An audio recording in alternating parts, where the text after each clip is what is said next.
like a rhinestone cowboy.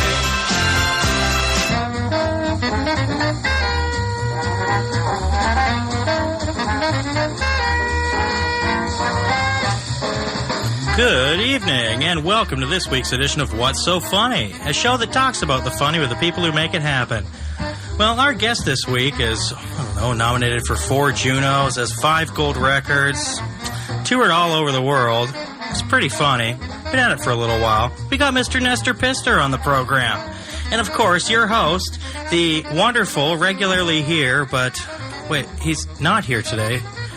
You're expecting me to say Guy MacPherson, but he's sick, so it's just me. You're stuck with Sam Tawny as the host tonight.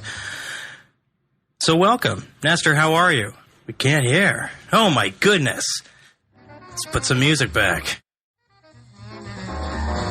There we go. Can you hear us on that one now? Yeah. Oh my goodness. This is what happens when I have to do double duty.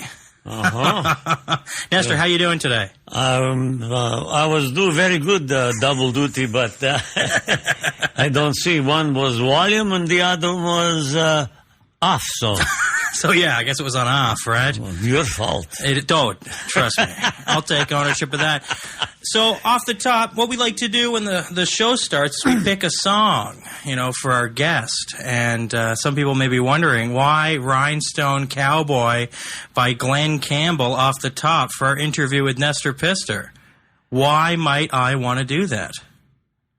Might you want to do that? Yeah, why would I pick that song? Well, sometimes, how you say, you do something out of necessity. Because I could have picked another song that sounded pretty similar to that, well, right? You could have, yeah. Yeah, but what is that? But that's a classic, though. Well, which Glenn version? Campbell's classic. Oh, yeah, sure. But it's just a cover, right? Well, I would, no cover. Because you had a hit with it. You had a hit with, let's make sure I get it right, Rhinestone Plowboy. Rhinestone Plowboy. 1976? Yeah. Yeah. Yeah. It's a classic. It was called out by Chris Jericho, the wrestler, on his Instagram feed a couple of years ago. It's that big. Wow. Ukrainian Cultural Day. Yeah, I know that we... unprecedented at that time, 78,000 copies first day release. Wow, in Canada alone. In Canada, yeah. That's insane. Yeah. And for you're Weird Al before Weird Al. About the same time. Oh, yeah? Yeah. About the same time, but his parodies are more to do with, heavy danger, rock and roll, baby, I don't know. It's pretty dangerous making out with women in the fields, Oh, yeah. That's risky behavior. Straw is very, very rough. Okay, I'm going to get this out of the way right now. Do that. Nestor Pistor. I'm going to, I'm going to let some listeners down here. You are? Yeah, that's not your real name, is it? No. It's Don. No, that's just, Don, my real name. Don, your real name, yeah. But I answer to both. Yeah. Well, you have to, right? Yeah. I mean, do you, when you're walking around, you make a dinner reservation, right? Uh-huh. You're going to a nice Polish restaurant. Let's go with that. You got to take a risk sometimes, right? Okay, yeah. What name do you put when you call up to make a reservation? Don. Okay. Yeah. So you don't... But sometimes they know my voice. They say, that's not you, Don. That's Nestor. Do you always I didn't fool him one bit. Do you always use the voice? Yeah.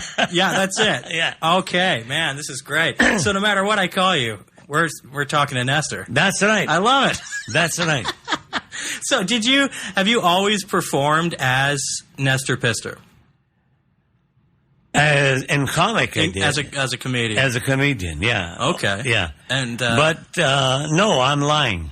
Oh, okay. I'm lying. Honest to God, I'm lying.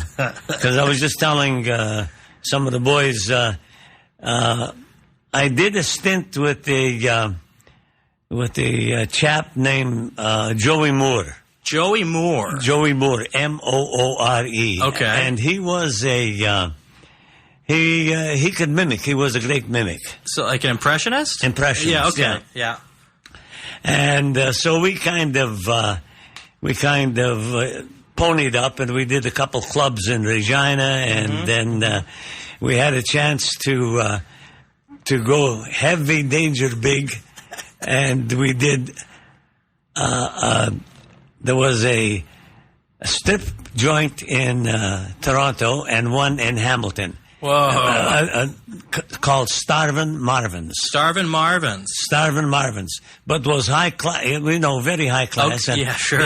Because they had comics, a lot of the comics doing in between the young ladies strutting their stuff.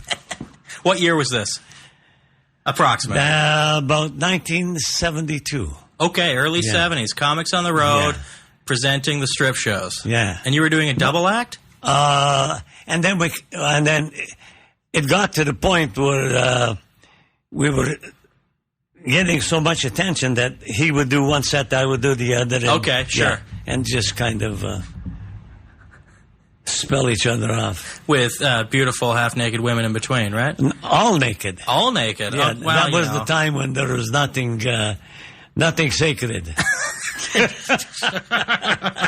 Except the Bible. Yeah, exactly. When did you ditch Mr. Moore and go all in for yourself? I had my own band. Oh, okay, cool. And we played 4 years and 9 months in one location in Regina. So you had a residency? We had a residency, yeah, and Joey happened to be playing across the street from where I was. Sure. And we go to see the shows, and we kind of had a good relationship. And then when I got tired of the music end of it, I happened to bump into him again, and I said, "Hey, Joey, how you doing?" He will blah, blah, blah, blah. And that's when he said, "How would you like to go to Toronto?" We got a good contract. At Starvin' Marvin's. What the hell? He says, a strip joint. I said, oh, boy. What am I going to get myself into here? Exactly. Well, you hear the stories, right? I mean, from even well beyond or before that of comedians and strip clubs and burlesque. I mean, that's what Joey Bishop got. Yeah. It's a great tradition. Yeah. Of women and dirty jokes. Yeah, well, maybe smutty not that jokes. Yeah. Smutty jokes, yeah. Smutty jokes. I prefer to call them smutty. It's a bit classier, isn't it? Yeah. But still dirty. Oh, yeah, of course. Yeah. I mean, you can't get the filth off you, right? Did you ever play with the pole? No, but I played with a lot of Lithuanians. Oh, jeez. I played a strip club once, and thankfully that is moved apart, strip clubs and comedy, not at the same time much anymore, except for I did a gig on Vancouver Island up in Campbell River. I'm sure you've had the pleasure of playing that town I did, before. and I'm going there. I'll be there on the 9th. Oh, my God. Oh, yeah. Oh, that's right. It's your island jaunt part of this run. But we were in the strip club, since closed, thankfully, and we were the between stripper entertainment, but the sound system just failed. And so we had a whole bunch of people sitting. I had to, entertain them, right? I didn't take my clothes off, thankfully, but I did a twirl around the pole, and I have never used that much hand sanitizer in my life after. It's just disgusting, man. Oh, God. So you had this 4-year, almost 5-year, you were just doing music.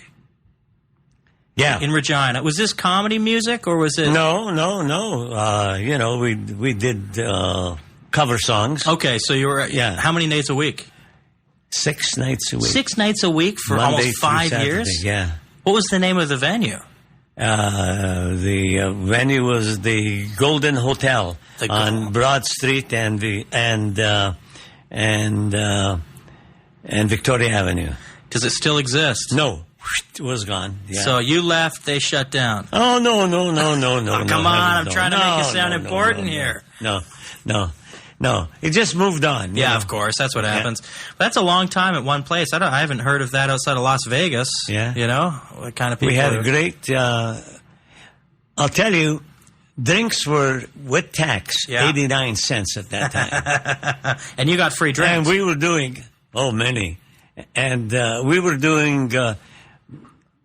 The pub was doing over $1,800 a night at 89 cents a drink. Whoa, yeah. That's more than most bars now. Yeah, during the week we had a great following. Yeah, and we had a dance floor about as big as a postage stamp. Sure, yeah. Packed. Yeah, and packed. Yeah, and up from the stage. So, were you singing? Yes. Of Okay. course, yeah. Because you were also, I said 4 Juno nominations. A lot of people think all for comedy. No. One was for best new male vocalist. Right. Yeah. Why did you get that nomination? And I know we're jumping forward a few years. Because I guess Whinstone Plowboy was such a hit. It was such a hit that they had to put me in some category, So it didn't even work on your traditional, cover song vocal skills. No, It was the comedy. Yes, right. I love it. That's great. So, but at 4 years, 9 months at the hotel in Regina, was the set evolving with the hits, or did you have kind of older songs that people knew? We kind of kept up to date. Okay. We would introduce 2 new songs every week. Great. So your Sunday. We did a lot of rehearsing, and we did a lot of Tom Jones, Sure. My whole town looks the same, all that crappy stuff, and but that was the shtick in those days. Hey, and there's a hit for a reason. Yes, I saw Tom Jones a few years ago. He kicked ass. Yes, yeah. He had Tower of Power opening for him. Oh yeah, yeah. Did you play any of that funk stuff? No. Oh, no. That's too bad. I guess I'm it wasn't not too funky. Oh, God. So you met Joey. He was working across the street, right? Yeah. You decided to team up, go to Toronto and Hamilton for Starvin' Marvin Strip Club tour. Right. How long was the run there? 3 months. In one club? Or did you? 2. One, we'd alternate week. Okay, week on, off. 1 week, yeah. And what about the strippers? Did they also? No. They didn't follow us. Fair. And so you did the 3 months. And then did you start performing at the same time, like both on stage at the same time, and transition away from that, or did you always do 2 separate sets? No, we started as 2. Okay, and then we kind of split up and each did our own. Yeah, sure. Because he did his voices and I did the stories. Yeah. So you call them stories. You weren't doing jokes. You telling. Well, I'm a kind of a storyteller. Of course, yeah. With a couple jokes thrown in, Well, the stories are funny because of the jokes that people don't know are in there, right? Yeah. Yeah. Oh, did I just reveal a trick? Write jokes? You're a pretty astute young fella. Hey, what can I say? I've done it before a couple times. Yeah. But you were going by Nestor Pistor at this time, right? Yeah. Yeah, you were. Yeah. So you've always performed comedy, solo comedy, as Nestor Pistor. Uh-huh. So the character work from the off. Yeah, it was amazing. I remember doing an interview when we first started, and the Whinstone Plowboy came out, and I said, how long do you think this is going to last? Sure. And I said, I don't know. I guess as long as people want to laugh, it's going to last. Yeah. If people don't want to laugh, you're dead, And would you, so you've been doing this the whole time. One question I had in here is, did you ever feel kind of bound to being Nestor and kind of familiar? And did you ever feel restricted by that? No. Because he had such huge success. It was familiarization with how I was brought up. Yeah, okay. My mother, my father, my aunties, my uncles, my nephews, everybody, the whole clan, all spoke broken English. Sure, yeah. We spoke two languages at home. Yeah, of course. English and broken English. It makes sense, of course. Yeah. Now, a little bit of an aside. You're at home talking to your family. Do you speak in broken English? No. For one reason, my parents have passed, so... Whoa. Yeah. So say you're sorry for asking me I'm that sorry. question. I'm sorry. Yeah. I accept your apology. Thank you very much. Wholeheartedly. Okay, good. Because that would be pretty great if you did speak the broken English back. But, the cases, I remember one time I was supposed to, my mother and father had a farm that they rented out in a little place called Cavell, Saskatchewan. Oh, okay. And I was supposed to take them, drive them down in the morning for them to look at the crop, et cetera, et cetera, et cetera. And I kind of got into the grape a little bit. And had set the alarm for 6 to get up. Oh, and sure. I guess I didn't set it properly, but all of a sudden I hear a knocking on my door, on my bedroom door. My dad always knocked, regardless. Oh, good for him. Yeah, That's very kind. Always knocked before he. Yeah. And he said, and he opens the door and he says, "Aha!" He looks at me. Sure. About that, "Aha, honey," he says. "You got overhang, eh?" And my mother was right behind him. And she says, no, Fred, it's not called an overhang. It's called it hanging over. It's perfect, right? Yeah. I mean, so that's, there's nothing wrong with it. Absolutely. They knew what they were saying. They just said it in a different way. Yeah, my kid got drunk and he's paying the price. That's right. Exactly. No matter how you say it, it's the truth, right? Oh, man. So you did the 3 months, week on, week off between Toronto and Hamilton. You guys are working independent acts, but together, right, on the road. And then what after that? Oh, Lordy. So this would have been, 1973 by now? About 1973, 74. Okay, great. Yeah, in around there. What brought you? And then I went into, because my background was finance. Oh, okay. Interesting. So, as fate would have it, I ended up in Edmonton from Regina. Yeah. And we had a mortgage brokerage in Calgary, Edmonton, Prince George, and Vancouver. Okay. My cousins and myself. And I got the call from my cousin Donnie in Prince George. Mm-hmm. And he said, "Hey, Diaz," he says, "you still doing a Nestor Pistor shtick?" And I said, "Well, no. I haven't been doing it for, a year and a half. Because I'm, doing the same as you are." Yeah. He was running the ship in Prince George. And he says, "Hey, Diaz," he says, "I wonder if you'd do me a favor." I says, "What's that?" He says, "Well, we have this snow golf championship going on. It's our first year. And Artie Johnson was supposed to have come to be the MC or a comic." Sure. And I told the guys about you having that little Nestor stick, and he said, "Okay."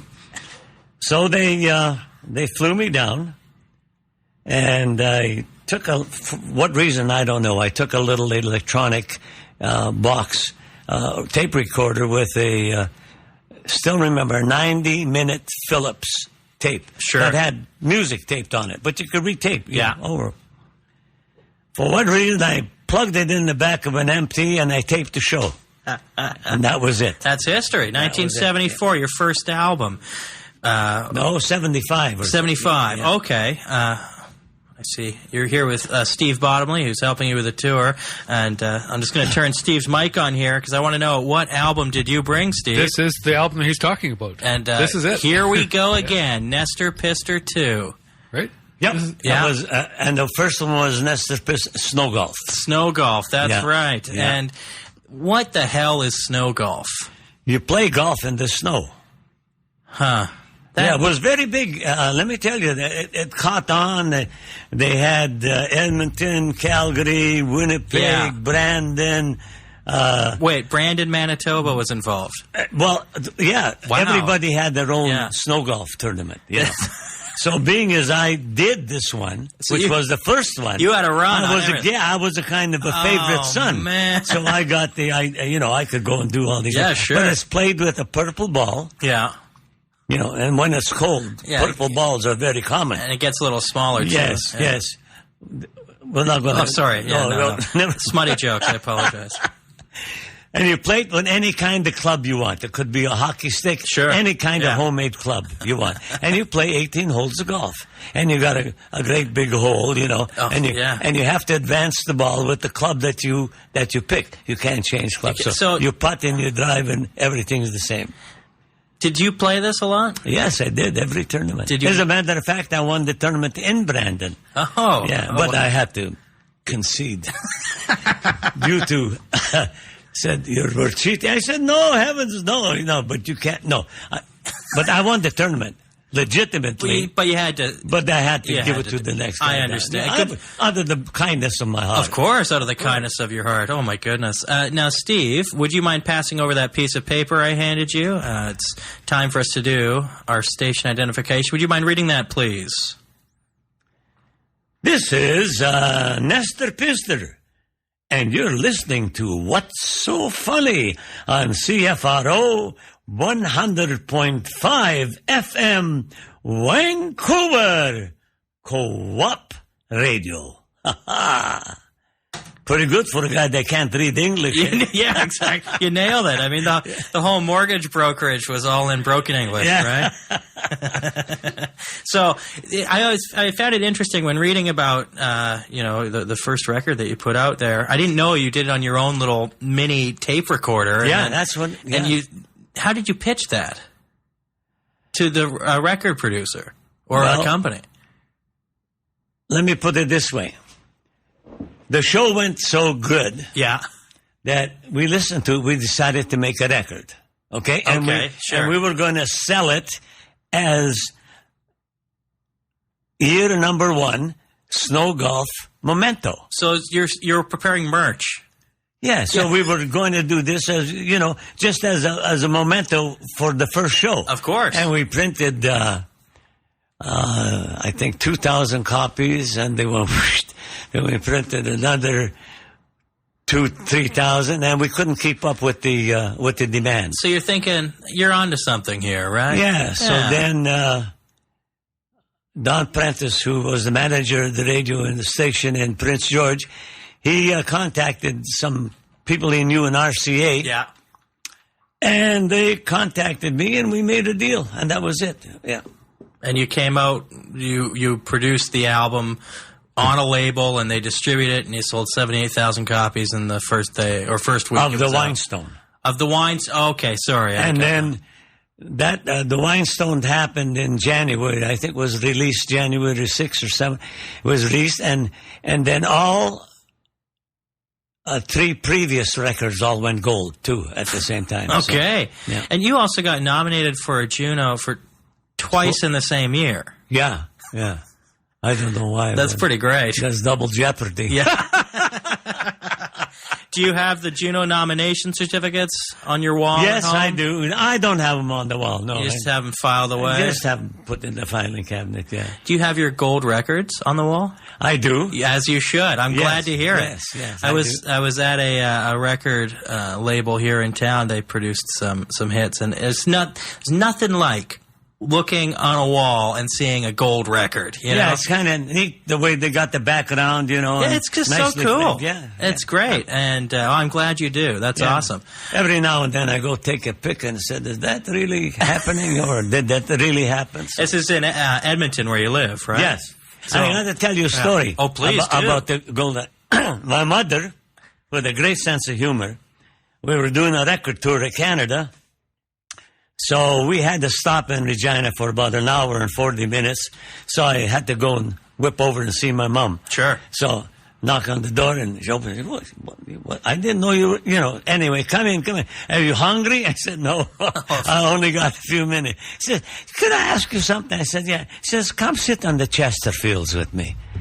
So I went and sat down, and she put her arm around me. She says, I want to ask you something. I says, what is that, Mom? She says, I was talked this way for 73 years, and I never made the damn nickel. Well, so she couldn't understand the fuss. Eh? No, of course not. Yeah. Well, I'm sure you bought her a car. No, she didn't drive. No. Lucky me. Yeah, exactly. Oh my goodness. So you record in Prince George, and now you got a record out. You're the face of snow golf. Right? You're the man.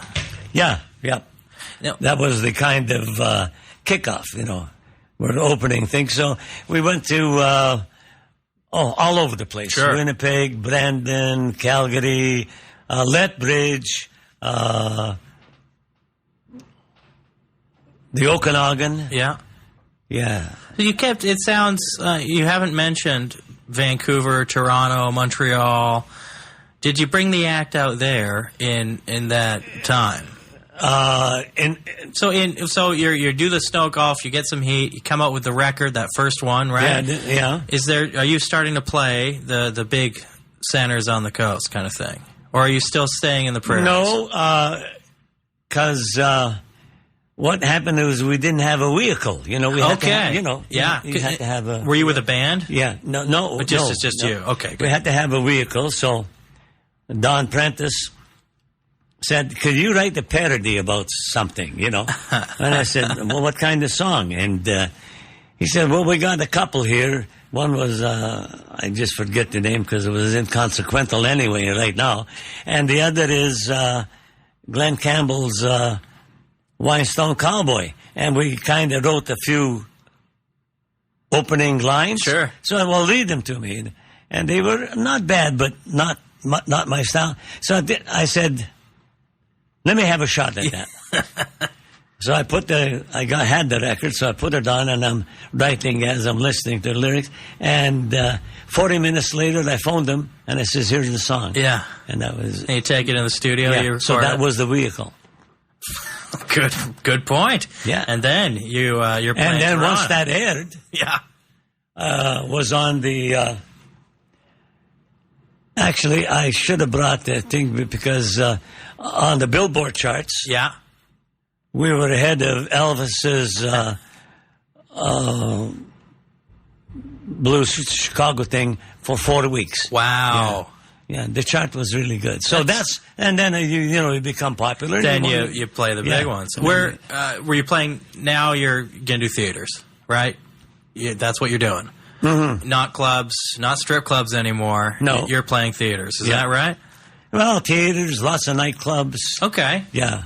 We did the nightclub thing, lots of dinner theaters, lots of supper shows, Sure. things of that nature. Yeah, And this is but just- to bigger rooms. Of course, not 300. Not the not the 100-seater style room. Yeah. Did you miss playing the smaller ones? No, I love the intimacy of the small. Yeah, for sure. That's a pretty common theme with performers. Yeah. I mean, we're not talking rock stars here, right? But comedians love the small, intimate space. Yeah. When you were doing your act at this time, so you had your material, obviously. Yeah. But, those kind of rooms, the crowds can be a bit wanting to get involved, especially when it's kind of relating to their family, right? Yeah. If the audience is like, I see this in mine, I'm going to say something. Yeah. How did you handle that? Did it ever derail you, or did you just kind of more roll with it?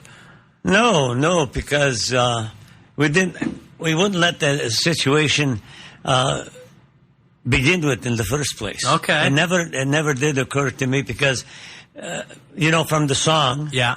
they knew it was a comedian song, and then they rushed out and bought the other records. Yeah, sure. Okay. Now they knew who I was. Exactly, yeah. So yeah. knowing who I was, and then coming to see the show, they knew what they were getting. They in had a little actual bit more fact. respect than if you were just a nightclub not comic. respect, but they understood what the hell was happening. Okay, I get it, sure.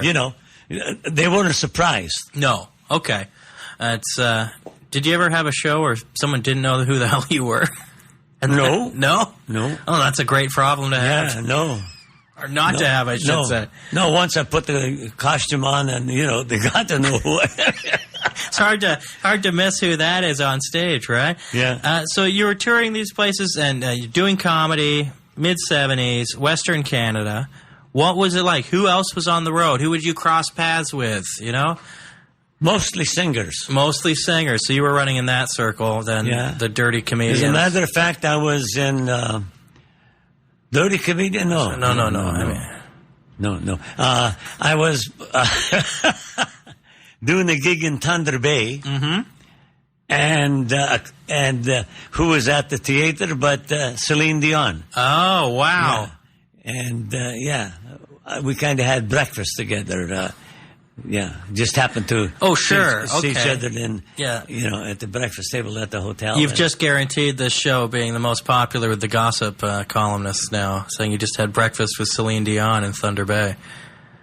Well, it was just a meeting in the dining room of the hotel we were both staying at. Sure, I like that. Wink, wink. Yeah. Well, that's the oh man. Yeah. So because this is pre-Yuck Yucks out here. I mean, we've had some traditional stand-up comics on the show who started in the late 70s, and they talk about how that was really comedy spreading into Western Canada was when Yuck Yucks decided to put on a nationwide tour, a bunch of comics in a van, drive across, right? But you were doing it before then. Yeah. What was it like when these comedians started coming in to what is kind of, I guess, your territory in air quotes as a comedian and changing the landscape a little bit? Did you notice that, or No, or you were just not at all. No. I had my niche. Yeah. Okay. And no, not at all. As a matter of fact, I only did play one comedy club. Yeah. Through my choice, but that was a comedy club called the Oasis, Comedy Oasis in Winnipeg. In Winnipeg, okay. And I played there over the course of 3 or 4 years, maybe, 3 times a year or something like that. Yeah. And it was a big room? Yeah. It's like 300-seater kind of thing? About 280. 280. That's pretty big for a comedy club. Yeah. So no wonder you would play it. Yeah. Well, that's good to hear then that, you didn't feel it as a competition or anything because you were doing your own thing, right? Of course. Oh, that's just great. Just like any vocalist, their names are up there. Tom Jones over here and, Dean Martin was over here. Sure. And, so you can't be scared, everybody has their own following, so to speak. Yeah. It's a great attitude. I like it. Something that I think a lot of people in the entertainment industry forget. That everyone can do their own thing, and it's okay. Of course, yeah. Yeah. Now, at this point, where's Mr. Moore? I lost track of Joey about, I would say, a good 18, 20 years ago. Oh, wow. And I bumped into him. He was doing a show at a club in Edmonton. Sure. And I happened to walk by and I see the name, but it wasn't Joey Moore anymore. Huh. He called himself a different name. Sure. Tommy Brown. And but I knew the picture. I said, that's not Tommy Brown. That's Joey Moore, for heaven's sake. And he developed an English accent. Interesting. And he was Terry Moore from London. Okay. Yeah. And that's the last time I saw him. Did you say hi to him? Of course, we had a little chat and a coffee. Good. Yeah. Ah, nice. Yeah. But after that, no. Oh, man. It's interesting, paths go separate ways, and it takes a long time sometimes to see people. But, do you check out comedy? You're in Edmonton now. When did you move to Edmonton? From Regina? 39 years ago. Okay, that's a while. Yeah. Yeah. Why Edmonton? The mortgage business. So you were still in the mortgage business while you had 5 gold records? Up until a certain point. No, the 5 gold records, well, they didn't come until, till the Weinstein and then that released, So, but 40 years ago would be, Well, eventually I had to get out of the mortgage business. Yeah, exactly. To accommodate my tours, And that's when you went to Edmonton? Yeah. Okay. So you got out of the mortgage game. Good for you. I'm glad you quit that horrible business where terrible. Yeah, math is no fun, and you had to read and write English. Did you find Edmonton as though it was a good base of operations for you then? Yeah. A good place for me to be because I'm hours away. From kind everywhere. of centralized. Yeah, sure. And we got a good airport with good connections. Yeah. And thank God I could be anywhere I want to in North America within a space of 8 hours. At the most. Were you playing the States? I did a couple shows in Washington. In Washington? Yeah. Interesting. Many years ago. I just had a little obscure bar there. I forget the name. Yeah. But never down into, Michigan or Minnesota or those places? No. Okay. Canadian only, effectively. That's great. And do you check out any comedy in Edmonton now? I do. Yeah. I do. It's quite a scene there. It's a lot of fun. Some very funny people up there. Yeah. I'm going to get you to read that again, if you don't mind. Oh, this another is kind station of ID. Kind of an advertisement. It's a CRTC requirement. Okay.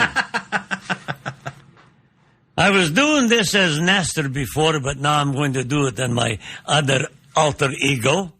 I'm going to do this Don. This is Don Ast, and you're listening to What's So Funny? On radio CFRO 100.5 FM, Vancouver, British Columbia, a co-op radio. Oh, I love it. That's you the go. one we're going to use. Okay. You know that, right? Is that it? Yeah. Oh, you nailed it.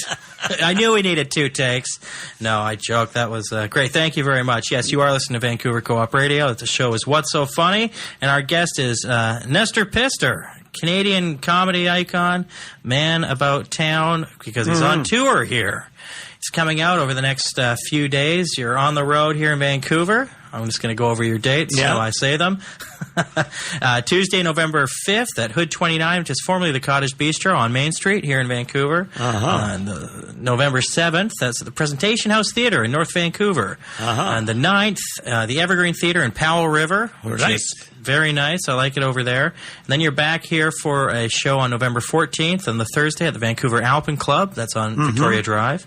And then Friday, November 15th at Yuck Yucks as a guest on the Brett Martin Show. And Saturday. Yes, I fly back you're to going Edmonton, right back. and I'm in Mundare, Alberta. At the park. No, Mundare at the Curling Club on November the 16th. That's going to be a tight turnaround. Yeah, tight turnaround. Yeah. And you're touring right now with your pianist, Alex, who's not on Alexandra, the mic. yeah. Alexandra, Yeah. okay. No, Alexander. No, I want, can't we make it more European? Alexandra? Yeah. No. Do you mind being called Alexander, sweetheart? Oh, let's turn the mic on. 1 second here. Oh, my goodness. Okay, Alexandra or Alessandro. Let's go. How's that? Usually just Alex. Okay. Or Alexander. Yeah. Well, That's enough. Okay, I'm turning the mic off. So you're going around with, you got a piano backing you up this tour. Right, because we still do a little singing. You do a little bit? We take you on a little musical journey. Yeah. You describe it as like a Las Vegas-style show. In a way, yeah. Little singing, little schmaltz, It's a lot of fun, though. I hope so. I love it. I love cause you're wearing a costume. You got a guy on a piano. Yeah. You're telling stories that may or may not be of the smutty variety sometimes, right? Cutesy. Cutesy. Cutesy. I want to call him. Right. Yeah. Okay. You could call some cutesy semi-dirty. No, nothing. I'm mild. You're really? No, seriously. Oh. With the language being used today by most Oh, comics. yeah. No, you're squeaky clean. You're fine. Yeah. Listen, I'm like Lifebuoy soap. Not a trace of B.O. Hey, I didn't even get the reference. I love it. Did you ever have people think you were making fun of Ukrainians? No, because I can tell you the truth right now. Yeah. My most ardent fans are Ukrainian. Oh, of course. Yeah. Because it's true. Yeah. Right? Yeah. That makes sense. Like I said, these people came over and they homesteaded and, they had their own language, whether it was Ukrainian, Romanian, Lithuanian, or whatever. And they had to learn English by just listening every now and then to some guy that spoke English. And when they interpreted it, like my cousin said, Mom, I just broke my pants. Well, what he meant was that he was going over the barbed wire fence and he tore his pants. Exactly. But to him, he was broke his pants. I love it. Yeah. So it's just their way of talking. Like Burl Ives, he had that. Just the way of thinking. Yeah. Just their way of thought. Yeah. What did you have to eat growing up? I'm a big food fan. I eat a lot. I'm fat, but you work out a lot. We had whatever the gardens and the barnyard gave us. Okay. Yeah. We had very healthy food. So you Lots grew of- up on a farm, a working farm, not just drive your parents to take a look at stuff. You were No, the working farm was just a wheat farm. But I know my mother had a great garden in the back. Oh, perfect. Potatoes and beets and corn, and we had a gorgeous meals. And then we get a few young chickens, you know. Oh. And a little bit of perehe with pierogies, they call them, and cabbage rolls, and you know, the sauerkraut and the kubasa. And a potpourri of, because where I lived, there was Slavs, Romanians, Germans, so everybody had, you know, oh, I love that dish, Rosie. Could you give me the recipe? Sure, I give you here. Here's how you do that, you know. So we'd intermingle. Sure. The food was and great food. Oh, sausage and sauerkraut, one of the best ever. I love it. Do you cook? Yes. What's your favorite thing to cook? Chinese. Oh, really? Asian. Yeah, excellent. Yeah. Edmonton's a popular spot for that? Yes, very good. Yeah, very good Asian food. Oh, man. Have you ever been to the Ukraine, though? Never. No? No, never. And I should go. I should do the Ukraine and the Romania and the Balkan states. Yes, It'd be nice. Hungary, you know. And it would be nice, yeah. You still have time to do that. Yeah. Especially with the Ukraine in the news right now, you know. It's terrible. Perfect time to go. Cheap flights. Comedian is the president of the Ukraine. How does that grab you? But I ran for prime minister. I was going to get to that in a moment. I beat you to it. Yeah, you totally did. Did you pay some shadowy Ukrainian spy to get dirt on Joe Clark and Pierre Trudeau? Did you get some juicy gossip on them that you used? No, I tried to stay out of politics. You know, I might make might make an odd mention, but you know. So you joked about running for prime minister. I did. Did you file the paperwork? Yes, you did actually. I did. No. No, oh God. But, I was on CBC with Don Herron. Okay. Yes. Yeah. Charlie Farquharson. Your arch enemy, right? No, arch friend. Arch friend. Okay. Because we used to do a CBC every Thursday morning. Yes. So I don't know how it came about, but Don and we said, the political fever is really hot. Why don't we do a record, Nestor Pistor, for prime minister? Yeah. And that's what we did. And we released it again, and it went over pretty good. Yeah.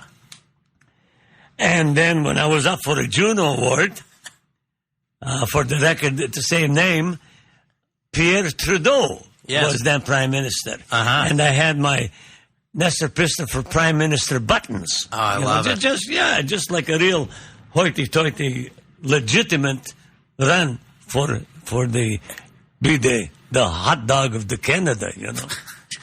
Did you sell them after shows?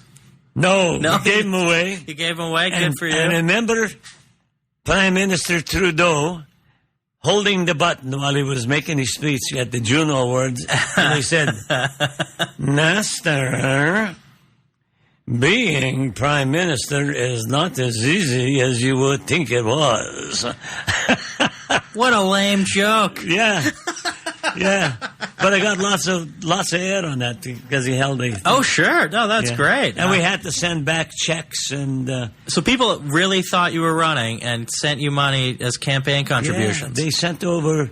CBC was getting money and, you know, change in envelopes and dollar bills and quarters. And we, you know, had the little pile of money. But they were also getting checks. Wow. And we wound up having to send back all the checks.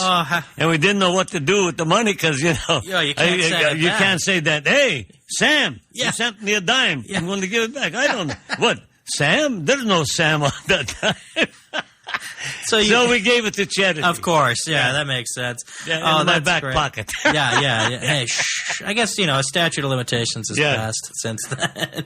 So your act has gone over well coast to coast, right? Mm-hmm. Where's your favorite place to perform? The next place I play. I love that attitude. That's great. Which is coming up here on Tuesday, as I said already. Yeah. The 80s. Comedy's huge.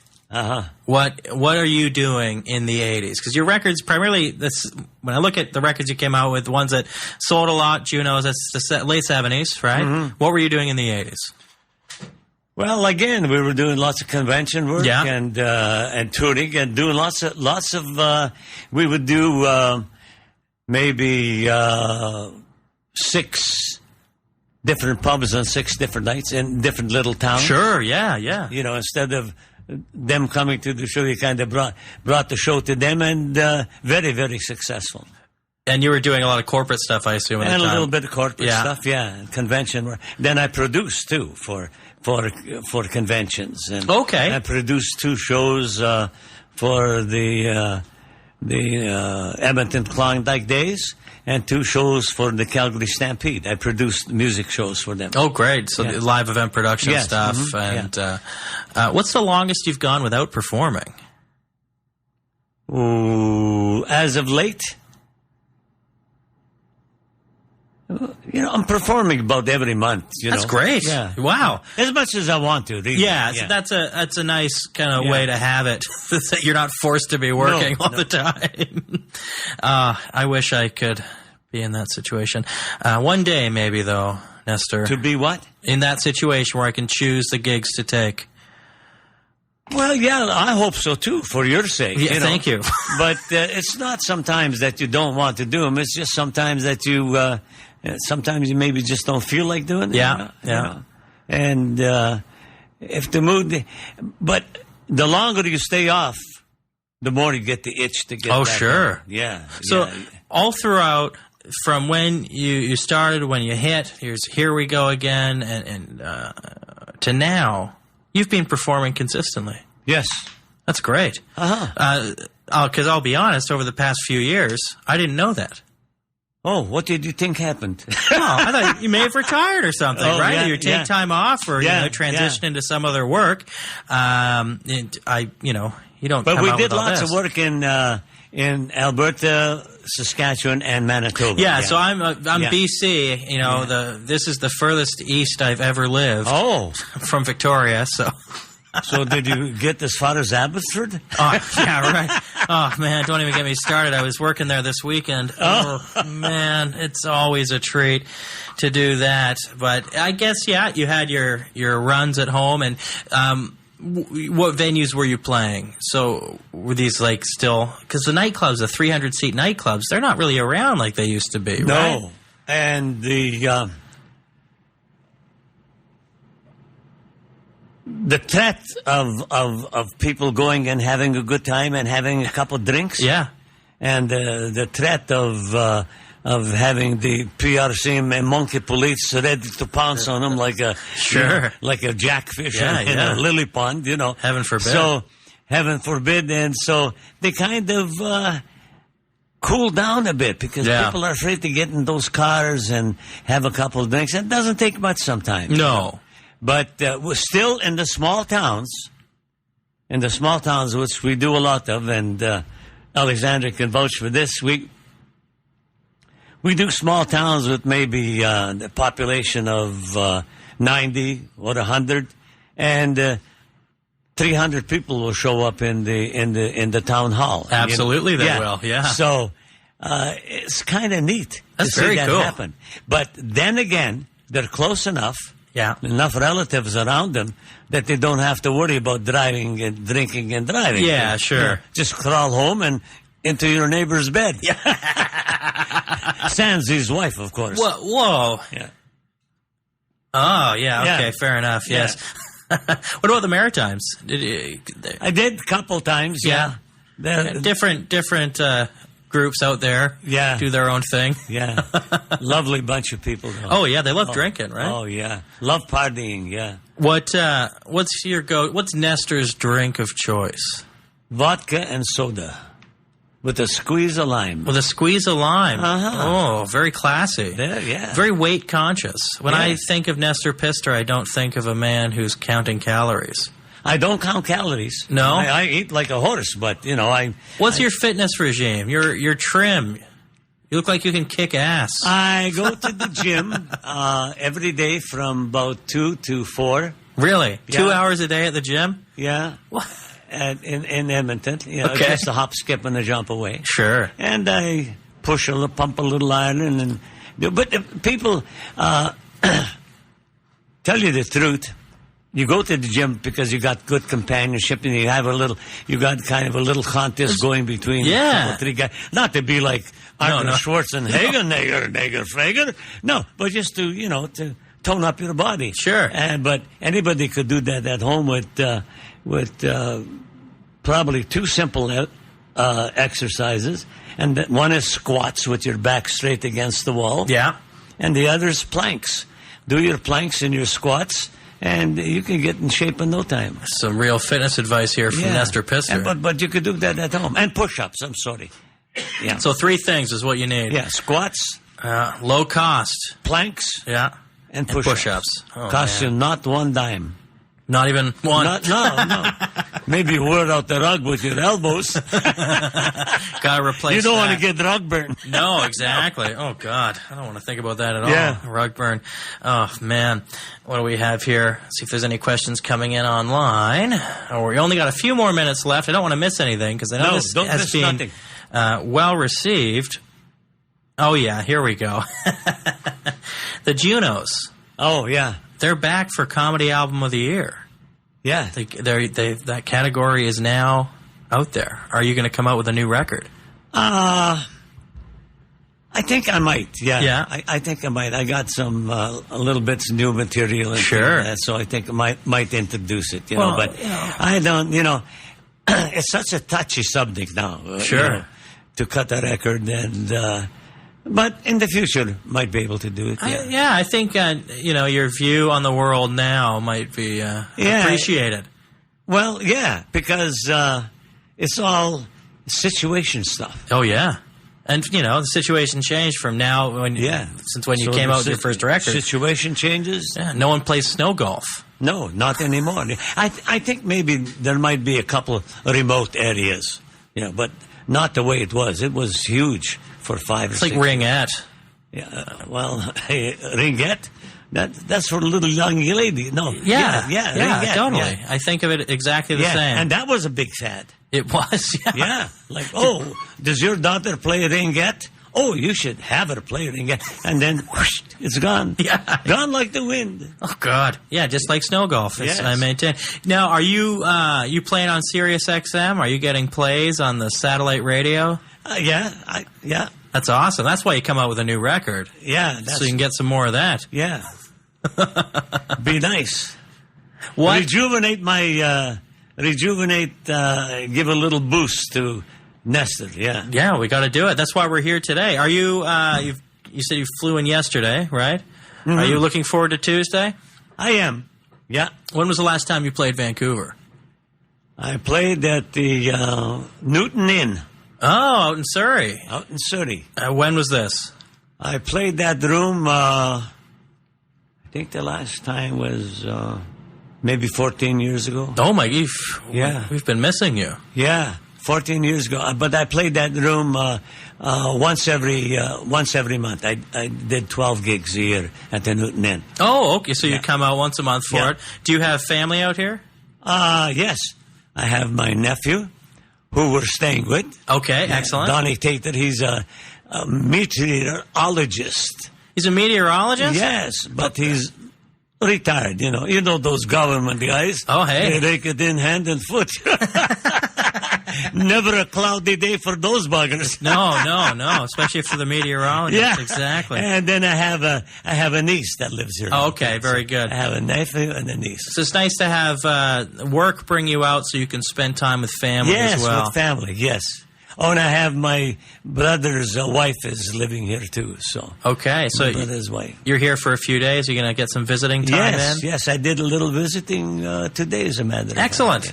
Yeah. Do you have children? Does Nestor have kids? I do. Where are they? One's in Toronto. Okay. One's in Saskatoon, and one's at home with us. Oh, excellent. Yeah. Good. Are they all going to follow in No, Papa's footsteps? No. No, wait. No. My son is a school teacher. Yeah. Yeah. It's a good in career. Toronto, yeah. My other son is a wellness center in Saskatoon. Oh, okay. Yeah. and my daughter is at home. Excellent. Now, what was it like for them, do you think, growing up with their dad, who's pretty recognizable all over the place? Yeah. My daughter, she would jump up on the hearth of the fireplace and this is the little Nestor Pistor show. Oh, I love it. That's great. It reminds me when I was a kid, we would, for Christmas, have big family kind of variety shows we would put on on the VCR, and I saw tapes of that a couple of years ago. Uh-huh. Oh, man, so much fun. So the little Nestor Pistor show is perfect. I love it. Yeah. So, but my son was a hockey maniac. So. Okay, sure. Are you a hockey fan? I am. You ever perform for the Oilers? No. But I knew quite a few of them. Sure. I chummed with a few of them. Yeah. Oh yeah. Are you friends with anyone in the organization now? Do you get free tickets? No. Are you kidding? No. Nothing free with these big clubs. You gotta go to Winnipeg if you want the free tickets. Huh? You gotta go to Winnipeg if you want the free tickets or something. Do you get free tickets? No, but they're just a shitty team usually. No, I joke. I don't know anything about hockey at all. What am I talking about? Well, I'll tell you on any given day in Edmonton. Yeah. You could go with a $50 bill in your pocket and get a $200 seat. Oh yeah, that's from the scalpers. Yeah, I mean because Edmonton. They're short $200-300 a game now. Sure. Yeah. Oh, wow, it's getting at that. What? Yeah. Oh man. Well, we're almost out of time, but I got to ask you another question. Yes, Last one here. Last question. I think so. Better be a doozy. Well, I don't know if it will be, but I'm going to try and make it one. Are you ready? Are you I'm ready. Okay, Nestor Pistor, man of the hour. What is your biggest pet peeve?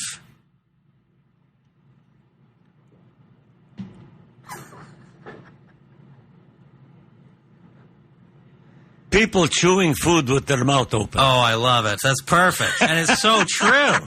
That's the worst thing imaginable. Isn't oh, my it? God. It's horrible. Yeah. I hate it. You're getting rice in your eyes. And Oh, God. maybe a spaghetti up your nostril. I don't even want to imagine that. Yeah. Imagine if they were eating escargot. And one of just those looks like a snails got snot, loose. right? Yeah. Oh, Nestor Pistor, thank you so much for being on the Thanks program. for having me. Oh, hello thank to you. all you people out there. We love you. Keep on laughing, gang. Very much. Best thing for your health. It is. Thank you so much for being on the show. We have upcoming dates, November 5th, 7th, 9th, 14th, and 15th. Check it out on Eventbrite. Nestor Pistor is 50th anniversary tour. It's quite remarkable, and this was a great interview. Have a good night, everybody. We'll see you next week.